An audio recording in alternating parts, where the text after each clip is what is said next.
Good morning, and thank you for joining me on the path to liberty. I'm Michael Bolden with the 10th Amendment Center, and this is the show for Monday, August 14th, 2023. And today I've got an overview of the anti-federalist writings of the federal farmer. And I know some people, first of all, I should thank all the people who have sent me such great feedback in support of the work that we've been doing to share the views of various anti-federalist writers and speakers, Patrick Henry, Brutus Cato, and others. We're going to continue doing this. I've kind of on a roll with doing some of these episodes on anti-federalists lately, but I'm sure I'll switch it up pretty soon. But, some people ask me, why do we do so much work covering the anti-federalists? But think of it this way. If you only read half of an argument, especially a historical one that has huge impacts, you're only going to get, at best, half of the story. You just never get the full picture. Like, even if you just read the Federalist Papers, for example, and you're reading what Hamilton had to say in Federalist 67, and he's responding to someone, and you don't know that he's responding to Cato number 5, I believe, but you don't even know that he's responding to Cato or what Cato had to say. You don't know what he's talking about. Or in Federalist 68, he's doing the same, not naming the person by name, the writer by name, but specifically referencing the federal farmer who we're talking about today. And I want to start out with just a quick introduction to the federal farmer here from an article by T.J. Martinell. Points out that the federal farmer wrote 18 letters from October 1787 to January 1788. There's a typo there, 78, discussing and critiquing the proposed constitutional framework.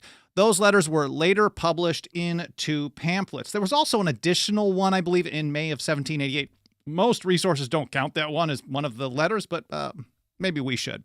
Anyways, TJ writes, his overriding concern, of course, like so many of the other anti-federalists, was that the Constitution would give too much power to the central government. I was just wrapped up a series covering all the various speeches of Patrick Henry, and the repeated theme was consolidation, centralization of power, delegated reserve powers. We're going to get into some of that here from the federal farmer as well. Specifically, TJ writes, he worried that it would ultimately swallow up the states being representatives, independent, sovereign representations of the people, sovereign people of each state. And if you turn it into a one national blob, you're going to have tyranny. Here from Tara Ross, she says, can you believe that the identity of the federal farmer is still unknown? Many years, and myself included, we all thought this was Richard Henry Lee. And most of the publications on the federal farmer list it as being written by Richard Henry Lee. And I thought that for many years, well after the fact that historians were really casting a lot of doubt on that at best. It's almost certain that it wasn't Richard Henry Lee, but we don't know for sure who it was either. She says many historians have argued that it was Richard Henry Lee, former president of the Continental Congress. Others believe it was another delegate to the Congress, like Melancton Smith of New York. I think that's probably most likely, but who knows? Or perhaps it was someone else entirely. But here from the Lee Family Archive, they point this out as well.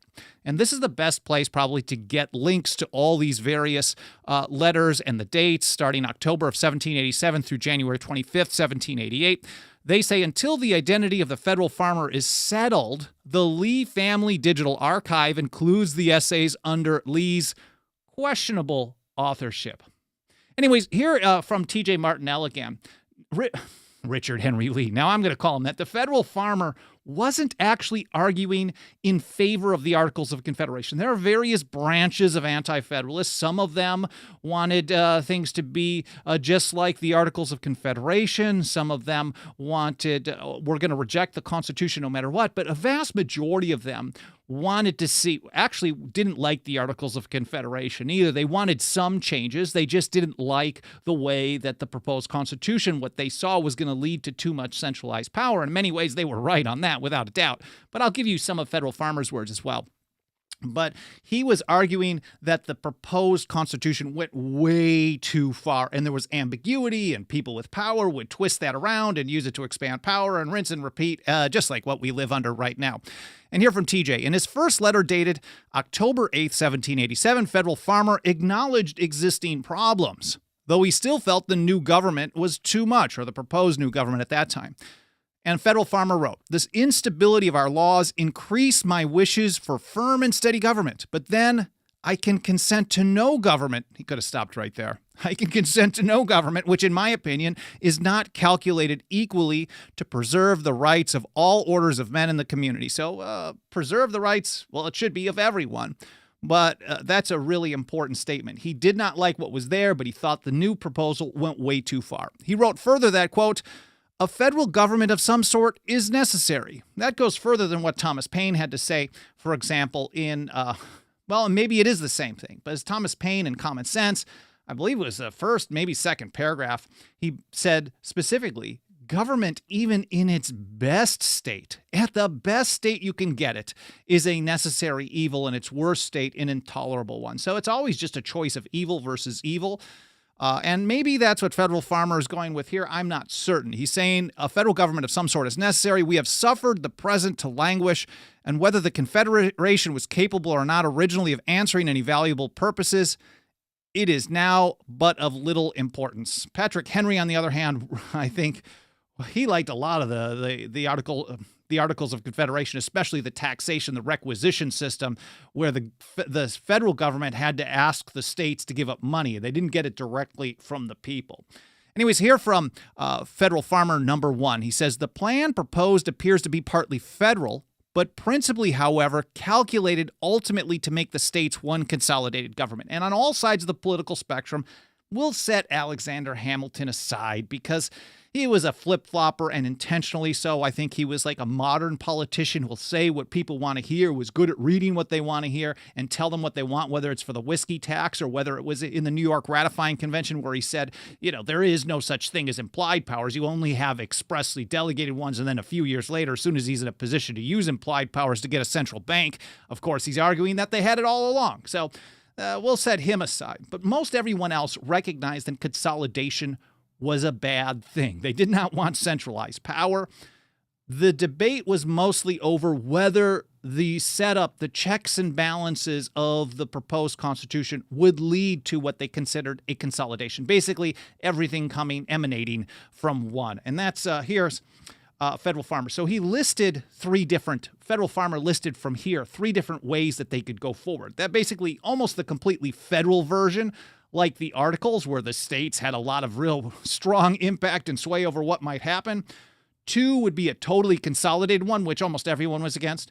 Or 3, the third plan. Where is this? The third plan, or partial consolidation, is, in my opinion, the only one that can secure the freedom and happiness of this people. And then TJ writes that in his third paper, Federal Farmer explained why he felt the system was actually total consolidation. He said the federal government would assume so much power that it would render the state governments meaningless. He was looking at clauses like the taxing clause, or the elastic clause, they want to call it, the necessary and proper. He didn't like the judiciary, even though he wasn't as aggressively against the judiciary as some of the other anti-federalists and even the executive power. But he thought all of these kind of combined together would lead to a total consolidation over time. And today we live under the largest government in history of the world. And maybe it took a couple of centuries to get to that point. But it's certainly, if we're not at a total consolidation, it's pretty close. When every issue under the sun appears to be a federal issue, that really is what consolidation is all about. And so he lists all this stuff, and he says powers to lay and collect internal taxes, to form the militia, to make bankrupt laws, and to decide on appeals. Questions arising on the internal laws of the respective states are of a very serious nature and carry with them almost all other powers, especially when you're talking about internal taxation. These, taken in connection with the others, and powers to raise armies and build navies. Of course, the Anti-Federalists, the Federalists as well, but much more so the Anti-Federalists, were totally warning of the dangers of permanent standing armies. These, taken in connection with the others, and powers to raise armies and build navies, proposed to be lodged in this government, appear to me to comprehend all the essential powers in the community, and those which will be left to the states will be of no great importance. And this is a total argument with what James Madison was happening to say in Federalist 45. He certainly followed up on that. Madison was saying, no, the powers delegated are few and defined. Those reserved to the states are numerous and indefinite. But even if you would agree with that argument, here's what Federal Farmer is basically saying. Like, it doesn't matter what you tell us, Mr. Madison, Mr. Wilson. This is not how it's going to play out in practice. Now, and if you think about it, talking about internal taxes, and he specifically said external and internal taxes, a big part of the American Revolution, that's the radical change in the views of the people from 1760, 1761 through 1775, before shots were fired on a gun confiscation program there in Lexington and Concord. A big part of that revolution in thought was opposition to internal taxation. The Stamp Act, for example, was the first completely internal tax. The tax was totally on stuff that happened within the colonies. The Sugar Act of 1764 was partially internal, and they didn't like that either. But the Stamp Act was absolutely terrible. Patrick Henry, for example, of Virginia, in his 1765 resolutions against the Stamp Act, basically said in these resolutions, there's a line in the sand. You guys can do certain stuff, but once you start doing internal taxation, this is our internal policy. It's almost like Patrick Henry was the original 10th Amendment kind of guy, delegated and reserved powers, even with an unwritten constitution and a government with a head that claims supreme superintendency of government over the people. But all the internal stuff, especially those taxes on papers, for example, it would only be allowed to be done if the people's representatives in each colony wanted to do it, based on each colony. It couldn't be uniform. It couldn't be from the far-off government, etc. I covered Patrick Henry's response to the Stamp Act, those internal taxes, in its own episode, which I will link to in the show notes. I'll get to that in just a minute as well. Anyway, so this is the same kind of message that we get from the Federal Farmer, this opposition to internal taxes. And here in his third paper, he said, taxes may be of various kinds, but there is a strong distinction between external and internal taxes. Internal taxes like poll and land taxes, excises, duties on all written instruments, etc., may fix themselves on every person and species of property in the community. They may be carried to any lengths, and in proportion as they are extended, numerous officers must be employed to assess them and to enforce the collection of them. Hello, IRS. Oh my, this is really just nailing what we live under. We're being swarmed by federal officers doing internal taxes to assess, keep track, and it follows us everywhere. Now, Brutus, in his anti-federalist papers, he went through a really long list on taxes as well, but this is a pretty good hammering home that, look, this is something, and he doesn't say it specifically, and maybe I missed it rereading these papers, but it certainly is understood that people at the time knew they were against internal taxation. And then there's a group of people saying, well, we can have this kind of thing as long as we have checks and balances. And he wasn't buying it. He goes further, he says, besides, to lay and collect internal taxes in this extensive country must require a great number of congressional ordinances. So not only are you going to have swarms of revenue officers collecting things, you're going to have tons of laws and regulations in order to make those taxes. So he really nailed what we have today. 30,000 some odd pages of federal regulations. I'm not even going to get into the IRS. They shouldn't exist. They're terrible. Should get a job, but that's my side rant there. They're going to get a great number of congressional ordinances immediately operating upon the body of the people. These must continually interfere with the state laws and thereby produce disorder and general dissatisfaction. Well, I mean, it certainly does in my life, maybe yours as well. Till the one system of laws or the other operating upon the same subject shall be abolished. Again, this is going to lead to centralization of power. If they're in control over, if they're taxing or using regulations to tell you what kind of light bulb you can have or stove or toilet or what plant you can grow in your backyard, certainly this is not a federal system. It's one size fits all. It's being dictated from on high. So his solution to this and many other issues, of course, is the states as a check. And first of all, he says this, and he's reiterating the principles behind the 10th Amendment when it says, or to the people. This is a reaffirmation that the people are at the top of the food chain. They delegate powers to the government, whether state or federal, and they have ultimate authority, sovereignty, final authority as well. And that's what he's saying here as well.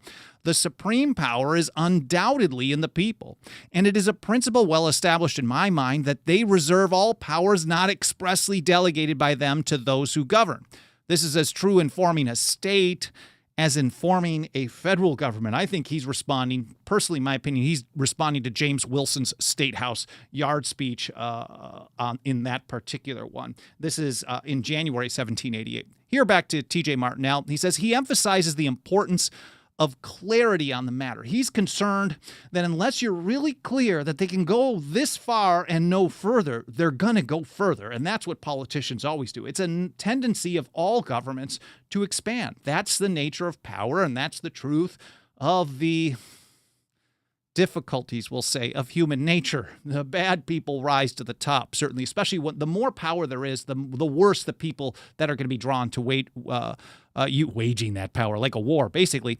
Here he emphasizes the importance of clarity on the matter. He wrote that whenever powers are delegated to the government, the extent of those powers need to be understood by all, and not just at the current time, but later on as well. So we can, you and I, we can research and study what the necessary and proper clause means, that it's really referencing the legal doctrine of principles and incidents, which is far different than implied powers. Of course, that's the way they twist it on us, but if we don't understand it, if it's not something that's easy to grasp, it's going to have difficulty. Thomas Jefferson, when he had a copy of Benjamin Franklin's first proposed Articles of Confederation in 1775, he wrote in the margins he didn't like the term general welfare because it was too vague, and people with power will use vague terms to expand their power. We should know this.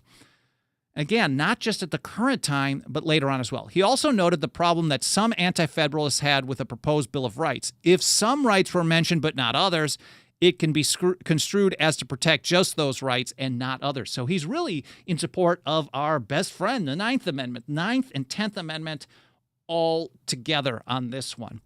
And here from his 16th paper, he says, when we particularly enumerate the powers given, we ought either carefully to enumerate the rights reserved or be totally silent about them. Now, the Federalists were saying, because this is a document based on delegated and reserved powers, adding a Bill of Rights will create confusion. And if you list stuff that's reserved and you're not clarify that this is not the end of the list, and that's where I think Madison's approach on this was very good, then people are going to construe it incorrectly. But it has been construed incorrectly all along anyway. So that was an interesting debate back then. I really plan on doing an episode dedicated to that debate at some point. He goes further. He says, I think it most advisable, however, as men appear generally to have their doubts about silent reservation. So he's saying, like, if we reserve nothing, I can understand how that's supposed to be laid out. But if we say nothing about it, people are going to be concerned that we're saying nothing. And that's kind of the argument that Jefferson gave on this as well. We might advantageously enumerate the powers given, and then in general words, according to the mode adopted in the second article of the Confederation. Again, here's reference to stuff that happened previously. And if you don't understand the context of what's going on, what the hell is he talking about? He's really talking about what the 10th Amendment was built on. It was the foundation for that said they only had expressly delegated powers in the Articles of Confederation. So he wants to make it similar to that and declare all powers, he wrote, rights and privileges are reserved, which are not explicitly and expressly given up. Now, I'm going to link to all these original source documents, plus T.J. Martinell's article, that episode on Patrick Henry and the Stamp Act, plus probably some stuff from Tara Ross and a few others. Over in the show notes, Alan Mosley is now taking over doing the blog posting for the episodes for me. I'm so grateful for that. It gives me time to take care of a bunch of other stuff that I've been really passing up. So it's going to be probably a few hours, sometime later this afternoon. Alan will get that wrapped up over at 10thamendmentcenter.com/path-to-liberty. And there you're going to find all the different platforms we're on. Of course, we live stream on the mainstream ones, Twitter, Twitch, LinkedIn, Facebook, YouTube. We also live stream at rumble.com, odyssey.com. Those are awesome. I get a lot of great feedback over there. We have the podcast edition, and you're going to find a show notes section which links to all this stuff so you can read and learn more on your own time. I do want to say a quick hello to everyone out in the live chat. I appreciate you guys being here. Happy Monday. Hope you had an awesome weekend. Thank you for being here, whether this is your first episode or you've been here for every single one since day one. I'm glad you're interested in geeking out on this important history like I am, because I'm kind of learning as I go on this too. Some of the earliest readings that I did when it comes to constitutional issues, before I was really, really bad on this. The propaganda in the government school, I was as dumb as anybody. And I probably still am, but I'm trying to get out of that. But some of the earliest stuff I was reading was a collection of anti-federalist essays by a guy named Bruce Fronin, and that really piqued my interest on this topic many, many years ago before I started 10th Amendment Center. Anyways, hi to Tim Martin, Cheriton Farmer, Eric in Florida, Haji, Kirk Morrison, David King Nobody, Jamie, Dixie, scrolling, Senator DT, John, and everyone else. I appreciate you guys being here. Again, whether it's your first episode, you've been here for every one since day one, please continue leaving comments live or in the archive. It does help trigger the platform algorithms and helps show us to more people. Anyways, let's get back to this. Federal Farmer warned, like many of the other anti-federalists, Patrick Henry, for example, made a motion to include, 15, 17 amendments at the end of the Virginia ratifying convention. He lost on that one by a vote of 80 to 88. So he wanted to add those amendments in advance. Richard Henry Lee, before it even got to the ratifying convention, he made a number of proposals to add amendments before it was sent to the states in the Confederation Congress. He lost on that as well. But Federal Farmer also warned that without changes, this is going to lead to a lot of problems. I wish I knew who the Federal Farmer was, because then I could understand whether or not he liked the amendments that were proposed later on. We know from a letter from Patrick Henry to Richard Henry Lee about the proposed Bill of Rights, he was not happy with what they ended up with. So that's just an interesting side note. Anyways, here from Jason Mandrish at founderoftheday.com, which is a great site with short blog posts on all kinds of interesting history. Federal Farmer believes the states and the people will very quickly become unhappy with the federal government toying with internal policy, again, internal taxation as well. This will either lead to resistance to federal law or neglect of it. I'd like to see much more of the former. In each of these scenarios, quote, neglected laws or a military execution of them must lead to a revolution and to the destruction of freedom. And we've certainly had a revolution in the other direction. If we're talking about a revolution being a revolution in the change in the principles of the people, we certainly have a monster state that we live under today, far more powerful than at this time, not even close. So he revisited this view in his 7th paper. And here from Joseph Postel, I think is how you pronounce it, over at Teaching American History, he writes, in this paper, Federal Farmer argues that the scheme of congressional representation, as detailed in the Constitution, will exacerbate the influence of special interest groups during legislation. So he was saying, look, we're going to have centralized power because there's not enough representation. And if you don't have enough people that you can properly get a good idea of the views of the people, if you don't have enough representatives, and this is a very similar argument to what Cato had to say as well in his essays, he's saying, look, you're just going to have centralized power. It's going to be a government of force, and you're going to have special interests, lobbying groups trying to push things. And that's a very good prediction for how it operates today. He argues that governments can secure obedience through one of two methods, force or voluntary persuasion. Now, he didn't think that you could get it totally through voluntary, because that's a different type of setup. I know my ANCAP friends would prefer that. But he says you got to reduce the amount of force you're going to have to rely on. And if you don't have enough representation, you're just going to have violence and factions back and forth, a government that has to force its way of one view of people on the other. And I think that's a pretty good prediction of how we live right now. To secure persuasion, Joseph writes, the people should think that the government follows their wishes, but this will not happen if Congress has too few representatives to seem responsive to their will. I mean, that should be just pretty obvious. Here's Tara Ross describing things in Federal Farmer number 2.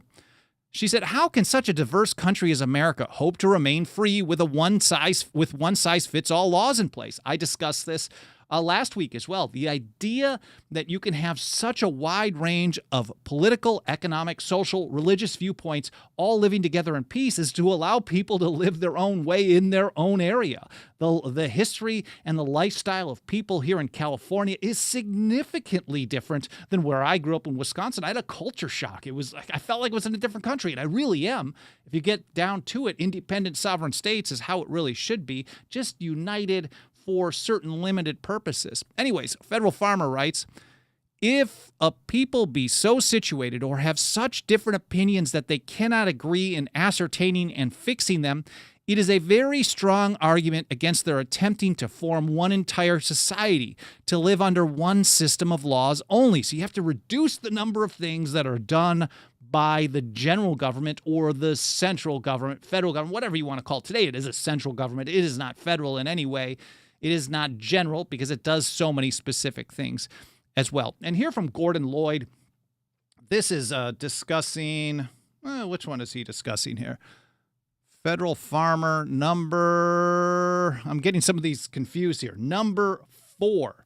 He says the federal farmer was concerned that the Constitution contained within itself the potentiality to become a consolidated government, arguing with James Wilson that the Constitution only bestowed powers that were clearly enumerated. If the latter were the case, Gordon writes, then Wilson would be arguing that the framers of the Constitution created a confederacy with expressly delegated powers. And he just didn't like the fact that this was not included in the text like it was in the Articles of Confederation. Now, James Madison's proposed Bill of Rights actually wanted to include separation of powers and what became the 10th Amendment as a new Article 7 within the body of the text, not as an add-on later, but it's the text of the Constitution.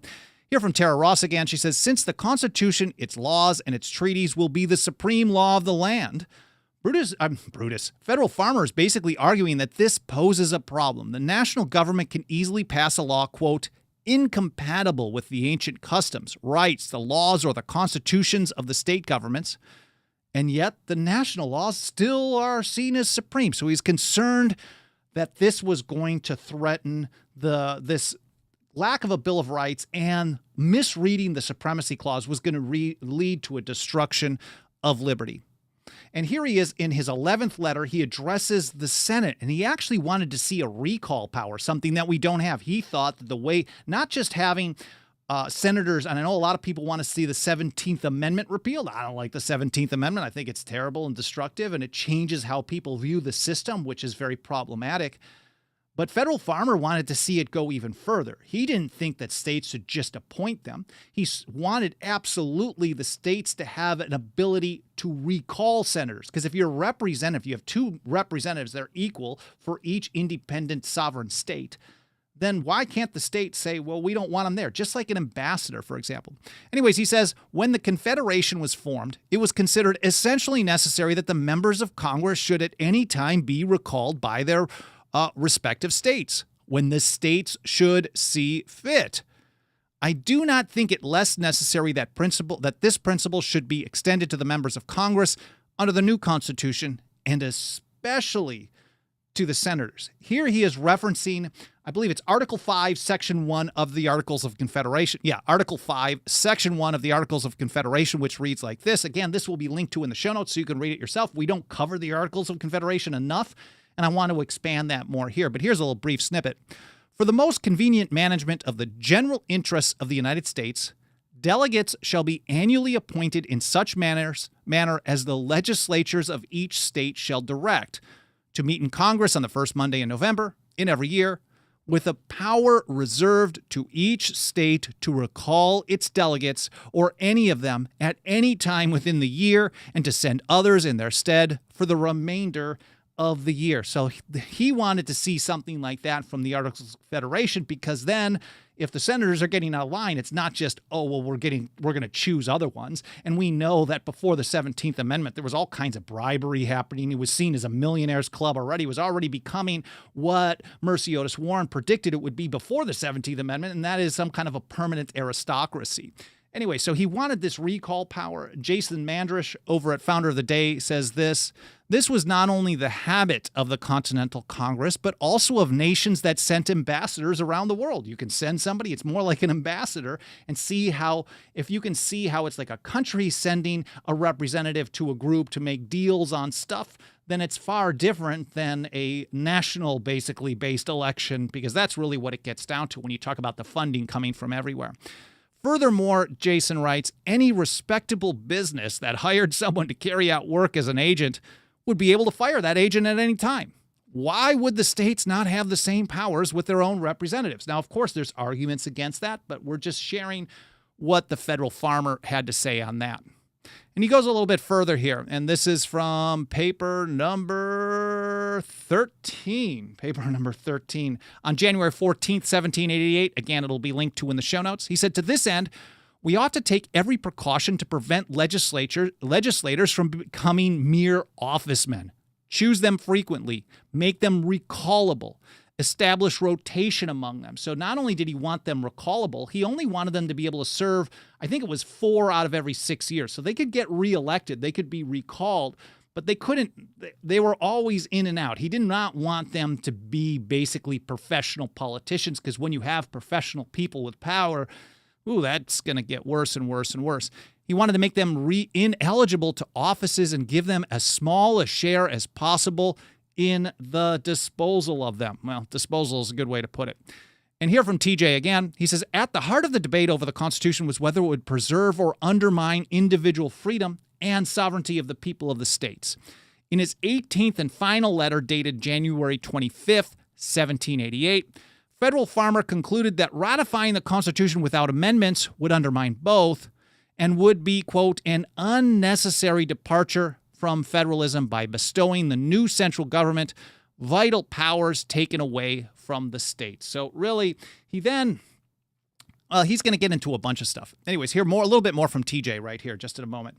He says, the Federal Farmer also argued that the Constitution should contain a clause preventing the use of the militia by the federal government after a certain time period without the consent of the state legislature. He was concerned about them, calling up the militia for all kinds of stuff, for stuff that they're not authorized to do all the time. And then that leaves the states really dependent on the central government, again, leading to more consolidation. Further, TJ writes, he believed a permanent standing army should not be allowed. It should require annual renewal by Congress, along with only a 1-year financial appropriation for it. So he's really concerned, again, about the list of powers, about how stuff is kind of ambiguous, not well defined for the average person, and over time. And he warned, just like many others, that power would grow and lead to a total consolidation. And here he is in this last paper.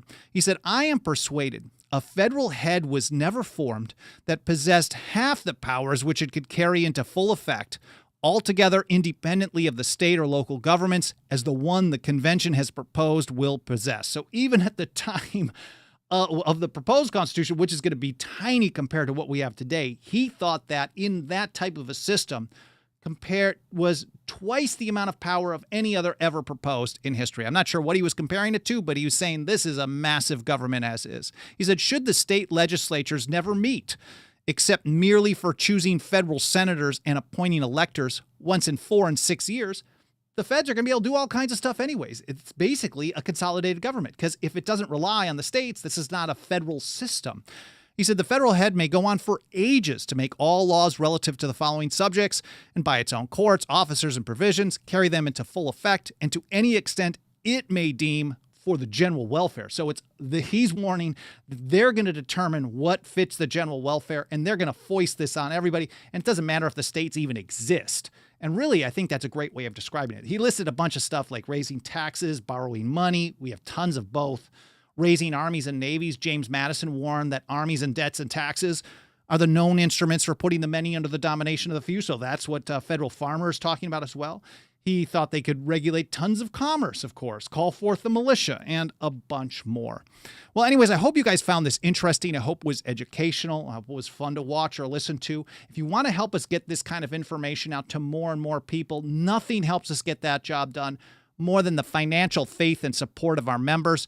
You can join us over at 10thamendmentcenter.com/members for as little as $2 a month. So if you got a couple of bucks of that dirty government fiat that keeps getting devalued, depreciated in its purchasing power by the Fed, which shouldn't exist either, and it funds all the stuff that shouldn't exist, if you want to throw that our way, again, 10thamendmentcenter.com/members. I'd be very grateful for any consideration you can give to joining us today. And I do want to say a quick thank you to a handful of people who have joined us. There's Kevin in Florida, Dawn in California, Dennis in Iowa, Gavin in Illinois, Alberta in New Jersey, and Robert in Ohio. Thank you all so much. That's just a handful of people, and I know I missed a few others, so I'm very grateful. Thank you so much. I don't really have time to go through the chat right now. I see Senator DT is asking about factions and party politics, which I think is a really important topic, one that we can't ignore.